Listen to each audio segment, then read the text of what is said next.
First, the latest on Senator Clinton's comments with NBC News political director Chuck Todd, Politico's Roger Simon, and Chrystia Freeland of the Financial Times. Let's take a look right now at what Senator Clinton said.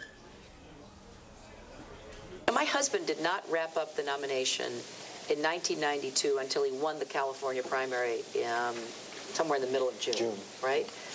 We all remember Bobby Kennedy was assassinated in June in California. I don't understand it. You know, Senator Clinton has said in her defense, which is quite right to make a defense in this case, she said that her comments were taken out of context.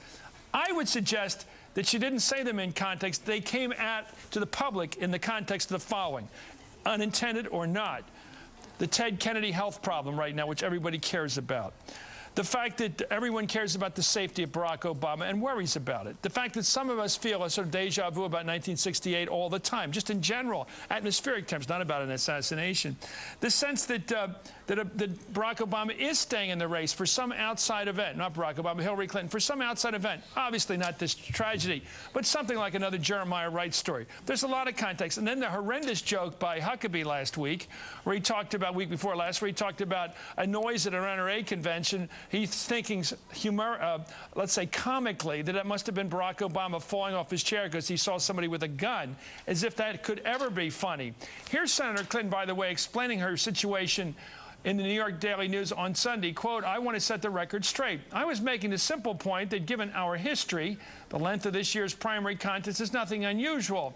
Both the executive editor of the paper where I made the remarks and Senator Kennedy's son, Bobby Kennedy Jr., put out statements confirming that this was the clear meaning of my remarks. Bobby stated," this is Bobby Jr., quote, "I understand how highly charged the atmosphere is, but I think it is a mistake for people to take offense." This is Hillary Clinton again. "I realize that any reference to that traumatic moment for our nation can be deeply painful, particularly for members of the Kennedy family who have been in my heart and prayers over the past week.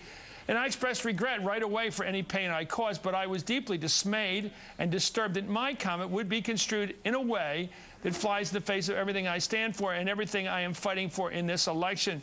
Roger, Jim Clyburn jumped on this. Of course, he said it was beyond the pale. His office put out that statement. The AP story went out that night. The Associated Press. Senator Hillary Clinton referred Friday to the assassination of Robert Kennedy in 1968, the 1968 campaign, as a reason she should continue to campaign despite increasingly long odds. It wasn't the Barack Obama campaign that went after her. It was the people trying to figure out what she was talking about. The first rule about talking about political assassination is you never talk about political assassination. I mean, I accept her at her word that she didn't mean to say any of this, but you just don't go there. We all have lived in times when a president, or most of us, has been assassinated, when a senator has been assassinated. Martin Luther King Jr. was assassinated. There were, what, 2 attempts on the life of Gerald Ford. There is no, and it was widely reported that Colin Powell did not run for the presidency because his wife was so worried about his physical safety. We all know why Barack Obama has Secret Service and the other candidates don't. Hillary Clinton has it because she's a first lady, former first lady. You just don't go there. Especially if you're searching for a reason to stay in the race. You don't want anyone to think it's because you think something terrible will happen to your chief opponent. Chrystia Freeland, your sense of this story, does it have a scar factor here? Yes, I think it does. I mean, I think that Roger is right that Hillary Clinton certainly misspoke, but in misspeaking, she broke an unwritten and really important political rule. I think the reason it had so much resonance is it's really logical to believe that a big reason why Hillary Clinton is staying in the race is she is waiting for some unknown event to befall Barack Obama. Surely not a tragic one, more like a Reverend Wright turbocharged type event. But I think that I think these things have a resonance if they touch on something that people believe is there. I think in a way Barack Obama could be a really big beneficiary of this remark because it gives him, if he's looking for one, a really powerful reason to not offer her the vice presidency on the ticket. Explain that. Why would this be that? Because of the reaction of his wife, his reaction of his own reaction to this? What would that be? What would be just this, should I say, the off-key aspect of this comment by Senator Clinton, or what?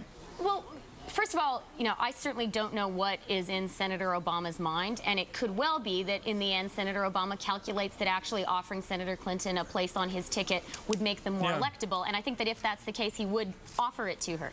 But if he were to find himself in a position where there was a lot of political pressure, particularly from Clinton supporters, for him to take her on, and he felt that that would be a really bad idea, possibly because of how it could hamstring his presidency, then I think he's able to say in private, look, this remark did go beyond the pale.